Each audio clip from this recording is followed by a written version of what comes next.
आज की सबसे बड़ी खबर चाइना, इंडिया और यूएई से आ रही है। यूएई के मिराज 2000 फाइटर जेट्स फाइनली चीन पहुंच चुके हैं और ये जल्द ही लद्दाख के पास उड़ान भरेंगे।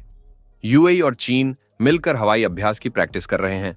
संयुक्त अरब अमीरात की वायुसेना और चीन की पीपल्स लिबरेशन आर्मी एयरफोर्स ने 10 जुलाई 2024 को चीन में अपना दूसरा अभ्यास फाल्कन शील्ड शुरू किया। चीन के रक्षा मंत्रालय के अनुसार यह संयुक्त हवाई अभ्यास सिंजियांग प्रांत में आयोजित किया जा रहा है। हालांकि अभ्यास का सटीक स्थान सार्वजनिक नहीं किया गया है, लेकिन सैटेलाइट इमेजेस से पता चलता है कि यह भारत की सीमा से कुछ ही किलोमीटर दूर है। इस अभ्यास में चीन के J-20 लड़ाकू विमान और यूएई के 6 मिराज 2000 विमान हिस्सा ले रहे हैं। सैटेलाइट इमेजेस के मुताबिक ये विमानतान हवाई अड्डे के पास तैनात है। चीनी वायुसेना के विमान अलग खड़े हैं, जबकि यूएई के मिराज 2000 फाइटर जेट्स को अलग जगह पर पार्क किया गया है। यह स्थिति भारत के लिए चिंता का विषय हो सकती है, क्योंकि यह अभ्यास भारत की सीमा के नजदीक हो रहा है और भारतीय वायुसेना के पास भी मिराज 2000 फाइटर जेट्स हैं। इस अभ्यास से क्षेत्रीय सुरक्षा पर असर पड़ सकता है और इसे ध्यान में रखते हुए भारतीय रक्षा विशेषज्ञों को सतर्क रहना होगा। आपको न्यूज अच्छी लग रही है तो कृपया इसे लाइक करें और हमारे चैनल को सब्सक्राइब करना न भूलें। फरवरी 2023 के डेटा के अनुसार चीनी सेना द्वारा विमानों की तकनीक समझना और उनका संचालन एक महत्वपूर्ण चिंता का विषय है। विशेषज्ञों के अनुसार चीन आसानी से मिराज को रडार में पहचानने और उसकी दिशा और मिसाइलों की पहचान करने में सक्षम हो सकता है। हालांकि यह भारत के लिए एक छोटी मोटी चिंता है। दूसरी ओर गोवा शिपयार्ड लिमिटेड ने पहला स्वदेशी फ्रिगेट लॉन्च किया है, जिसका नाम PN-45.6 है।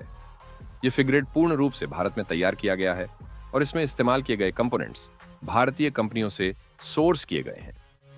124 मीटर लंबा और 15.5 मीटर चौड़ा, यह फ्रिगेट 4 गैस टरबाइन द्वारा संचालित होता है और 28 मील प्रति घंटे की गति से समुद्र में चलता है। इसमें कई प्रकार के मिसाइलें और एडवांस इलेक्ट्रॉनिक सिस्टम इंटीग्रेट किए गए हैं। ब्रिटेन के नए विदेश मंत्री डेविड लेमी की दिल्ली यात्रा भी महत्वपूर्ण है। इस यात्रा का उद्देश्य भारत और यूके के बीच संबंधों को मजबूत करना है। भारत और यूके के बीच होने वाला फ्री ट्रेड एग्रीमेंट FTA जल्द ही फाइनलाइज होने की तैयारी में है। इसके अलावा दोनों देश आतंकवाद, साइबर सिक्योरिटी और क्षेत्रीय स्थिरता पर काम करेंगे। कोल इंडिया लिमिटेड अब क्रिटिकल मिनरल्स के एक्सप्लोरेशन और ऑक्शन में भी भाग लेने जा रही है। मध्य प्रदेश में ग्रेफाइट ब्लॉक की एक्सप्लोरेशन शुरू हो चुकी है और कंपनी सम अफ्रीकन कंट्रीज, चिली, ऑस्ट्रेलिया और अन्य साउथ अमेरिकन देशों के साथ बातचीत कर रही है। इससे भारत की मिनरल्स पर निर्भरता कम होगी और आर्थिक लाभ मिलेगा। अंत में भारत के मैन्युफैक्चरिंग सेक्टर ने दक्षिण कोरिया को पीछे छोड़ते हुए टॉप 10 मैन्युफैक्चरिंग देशों में 5वां स्थान हासिल किया है। चीन, अमेरिका, जापान और जर्मनी के बाद भारत अब इस सूची में प्रमुखता से उभरा है। मेक इन इंडिया और PLI स्कीम जैसी योजनाओं ने भारतीय मैन्युफैक्चरिंग को नई दिशा दी है। भारत ने हाल ही में अपनी प्रगति के साथ वैश्विक स्तर पर एक महत्वपूर्ण स्थान हासिल किया है।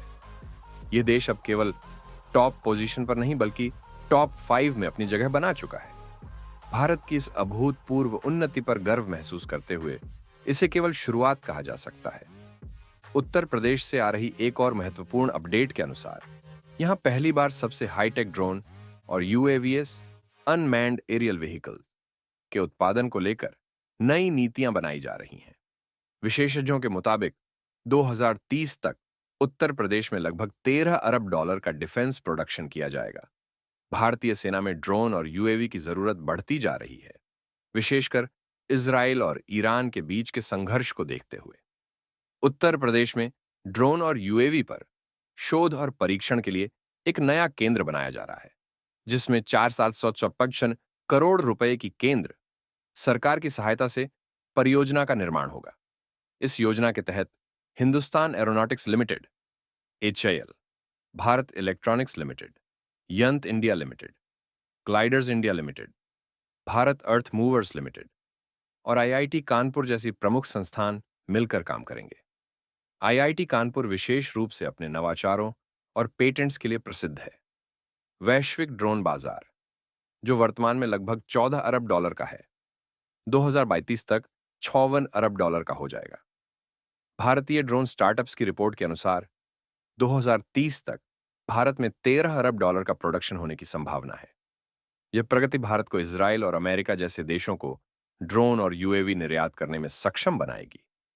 यह सब देश के नए डिफेंस बजट में भी परिलक्षित होता है, जहां घरेलू उपकरणों की खरीद के लिए पर्याप्त बजट आवंटित किया गया है।